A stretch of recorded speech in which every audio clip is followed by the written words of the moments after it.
Antes de iniciar con el video, quiero recomendarles nuestra nueva página de Facebook, donde encontrarás aterradores videos completamente sin anuncios.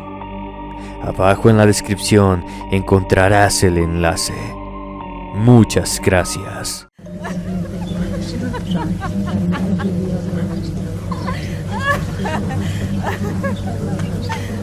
El pacto. Confesión de Elisa Romero. Relatos de funerales. Mi familia ha tenido una funeraria desde hace mucho, así que hemos visto tantas cosas puedas imaginarte. Familia peleándose por los terrenos cuando el cuerpo de su ser querido ni se ha enfriado. Familias secretas que se descubren en el funeral con todo tipo de resultados.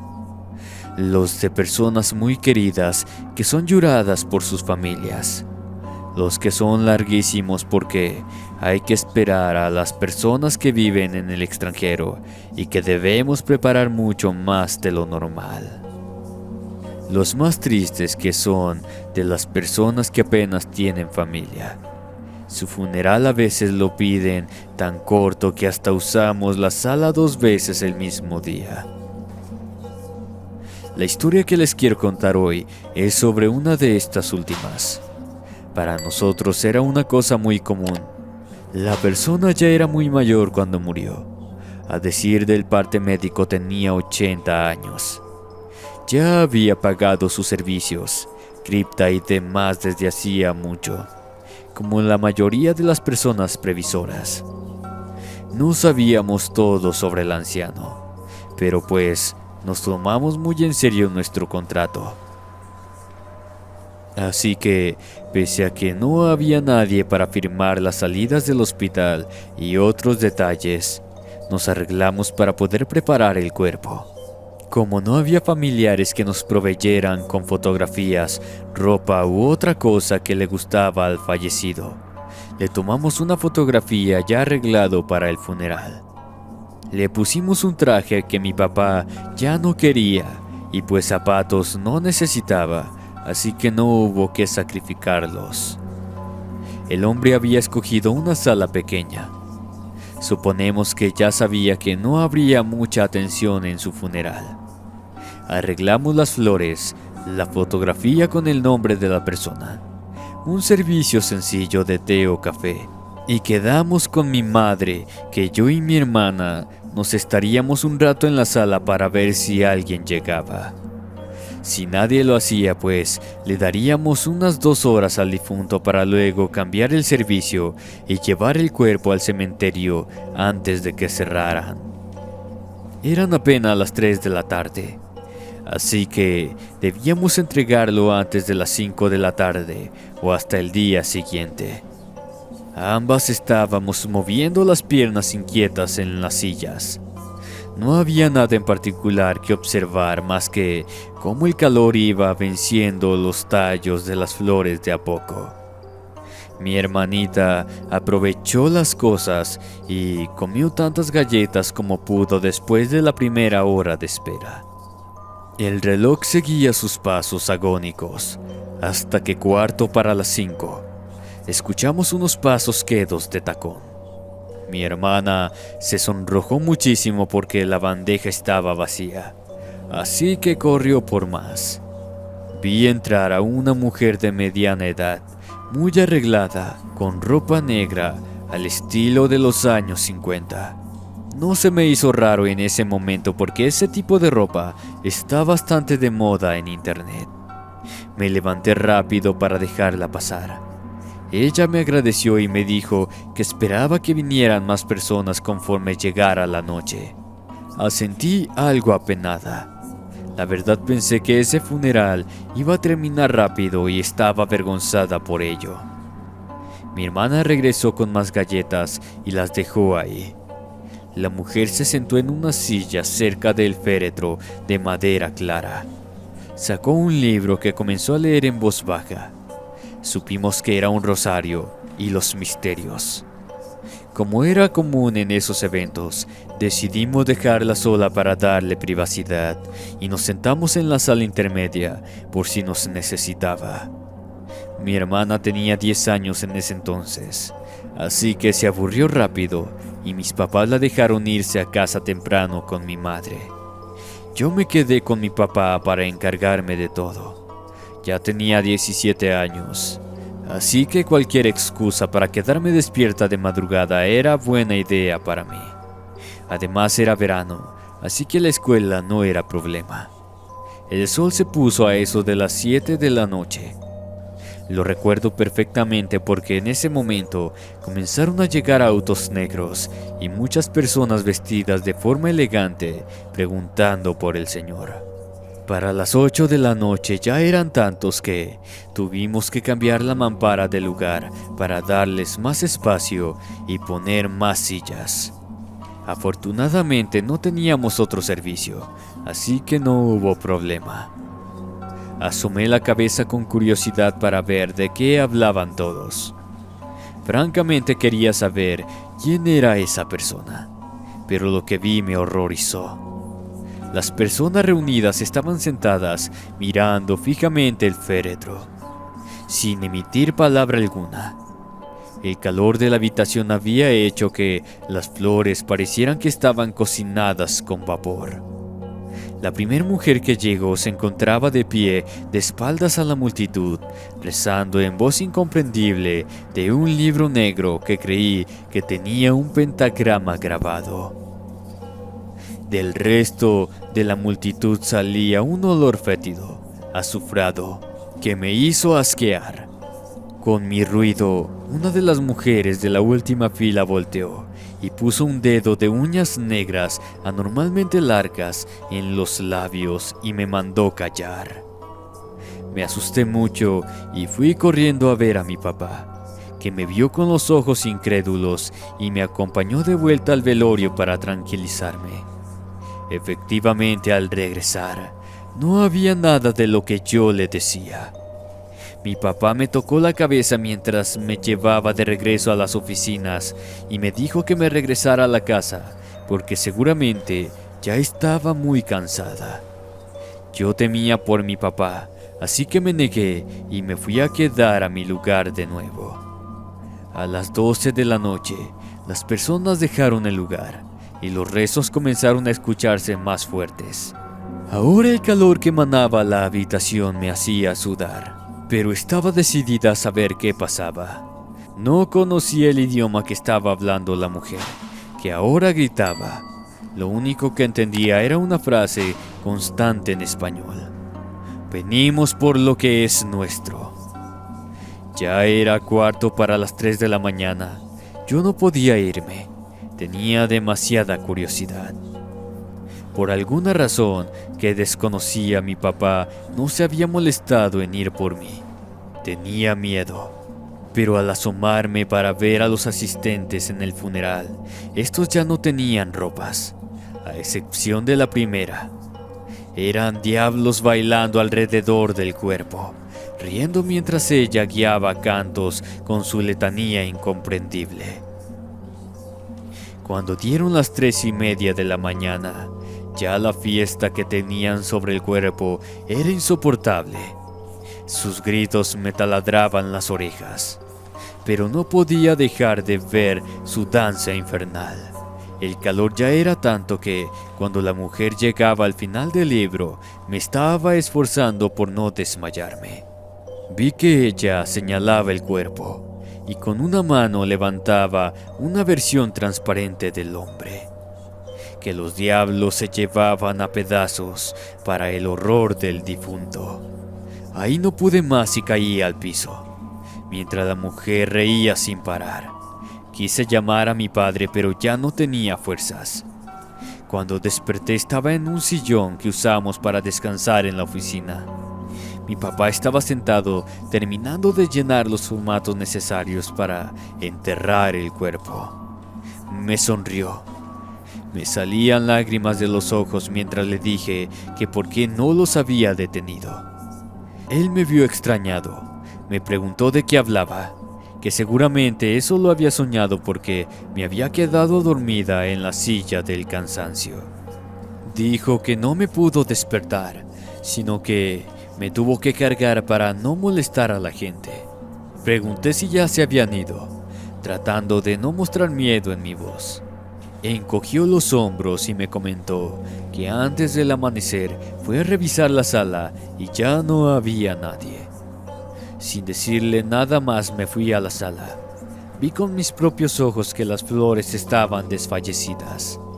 Cuando me acerqué al féretro, pude notar el aroma azufrado y aunque el hombre parecía estar como lo habíamos dejado, me heló la sangre ver las marcas de rasguños en la madera. Decidí no decirle nada a mi padre, pero le pedí que ya no hiciéramos funerales para cuerpos sin familias.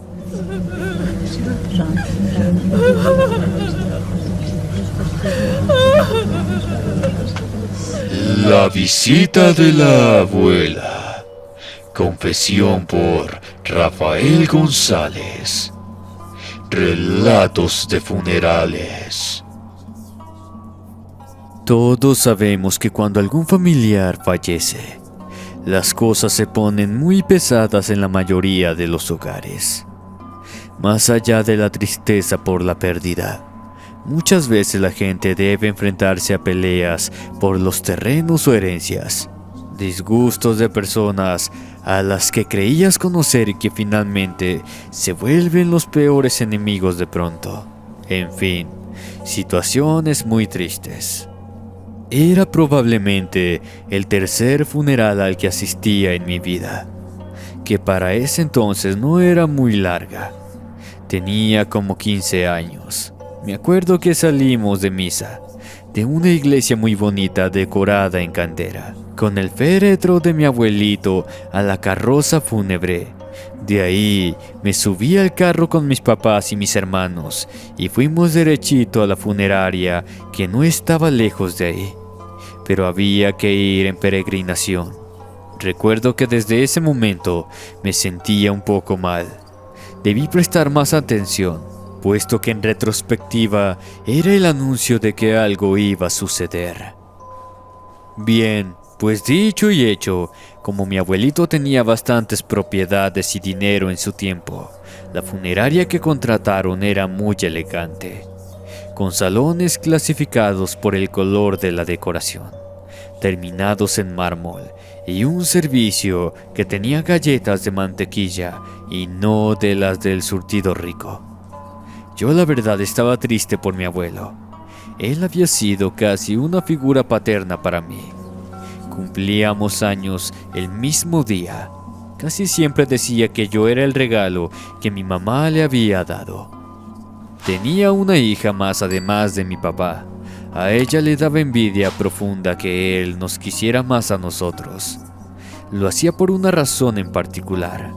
Nuestra familia, pese a no tener los recursos de mi tía porque mi papá era demasiado orgulloso para pedirle un centavo a mi abuelo, siempre lo recibió con gusto. Compartimos nuestra comida casera y la alegría de 3 nietos sin restricciones, sin que mediara un peso. En cambio mi tía, sus hijas y otros familiares, siempre que lo veían, era para sacarle algo de dinero. Incluso se lo robaban ya que estaba muy anciano. Una vez mi mamá le tuvo que sacar a la fuerza a mi tía un anillo de oro con piedras que mi abuelo había dejado en el cajón de su habitación y que misteriosamente había desaparecido justo antes de que mi tía se fuera de la casa. Era lamentable ver eso, pero al menos mi abuelo tenía una familia que lo quería de verdad. Él siempre había sido una persona muy solitaria. Después de que mi abuelita muriera, con unos 10 años de diferencia antes que él, llegamos a pensar que ya se le habían ido las cabras cuando nos decía que mi abuela lo había salvado de quemarse vivo. Una vez que se durmió fumando y solo se quemó un pedazo de la alfombra. A mí me tocaba cuidarlo, así que pude ver cómo al final de su vida tenía muchas alucinaciones.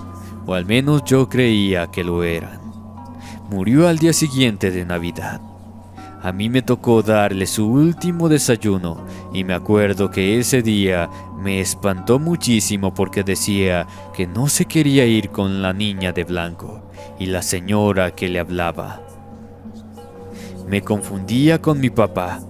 Ya en las últimas no sabía bien dónde estaba, así que me rogaba que lo abrazara y me quedara con él. De pura chiripada y para calmarlo, le dije que me contara cómo era la señora, que a lo mejor yo la conocía. Me describió perfectamente a mi abuela de joven, así que le dije que ella era amiga mía y que seguramente no quería hacerle nada malo. Él me vio con ojos incrédulos por un momento, así que fui a la sala de su casa y regresé con la foto de mi abuela. Con eso pareció tranquilizarse y dijo que sí, que esa era la señora guapa que le hablaba. Yo tuve muchísimo miedo en ese momento, pero no se lo quería mostrar. Así que le di su desayuno y pasamos un día normal hasta la cena, en que asistieron todos los familiares y convivimos bien. Al día siguiente, como era común, fui a verlo para darle su desayuno de nueva cuenta, pero cuando lo encontré ya había muerto. Se veía bastante tranquilo, así que pensé que se había ido contento por haberla pasado bien el día anterior. Corrí a avisarle a mi papá lo que había pasado, pero justo cuando salí de la habitación pude ver de reojo a una mujer sentada en la cama, de espaldas a la puerta. Cuando me giré por completo no había nada, así que seguí caminando. Después de un rato de silencio, la funeraria se volvió un escándalo de gritos. Mi tía y sus hijas le gritaban cosas horribles a mi papá porque se había enterado con el notario que todo se lo había heredado a él y a sus hijos. Mis padres estaban haciendo buen trabajo al defenderse y a mí me dolía mucho la muerte de mi abuelito. Así que decidí dejarlos discutir e irme a caminar un rato por el jardín de la funeraria. Ya iban a ser las 12 de la noche. Me senté en una silla que tenía a un lado una mesita con café puesto. Tenía la cabeza entre las manos y estaba llorando a moco tendido. Todo era mucho para mí. No escuché a una señora acercarse a mí hasta que estaba sentada a mi lado. Era una presencia tan familiar que pensé que era mi madre. La abracé, pero sentí que estaba fría, así que volteé a ver su cara. Estaba seguro que era mi abuela. Ella me siguió abrazando por un segundo, pero me pareció una eternidad. Yo estaba confundido. Mi cerebro no podía procesar lo que estaba pasando. Ella se levantó, me puso un dedo en la boca indicando que me callara y se despidió agitando la mano. Había un hombre en el portal del jardín, también joven, que la estaba esperando y parecía molesto porque apretaba los puños.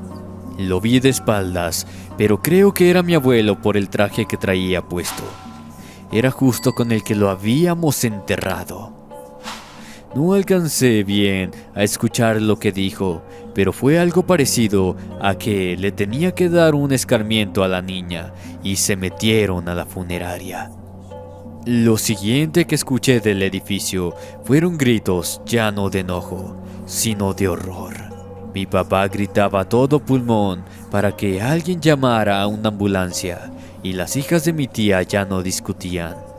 Lloraban también a todo pulmón. Me metí corriendo. Mi tía estaba tirada en el piso con los ojos desorbitados. Después supe que le había dado un infarto por discutir tan feo con mi padre, pero lo bueno que no falleció. Luego de eso, ya no volvió a mencionar el dinero en ningún momento. Incluso después de eso sacó a sus hijas de la escuela privada a donde iban y dejó de darse todos los lujos que usualmente tenían. Comenzó a hacer obras de caridad en albergues. Nadie se explicaba lo que había pasado, pero yo siempre tuve una idea. Amigos, gracias por llegar hasta el final de estas aterradoras historias. Por favor, cuéntenme en la caja de comentarios qué opinan de esta emisión de Relatos en Funerarias. Me despido no sin antes desearles dulces pesadillas, buenas noches y hasta la próxima.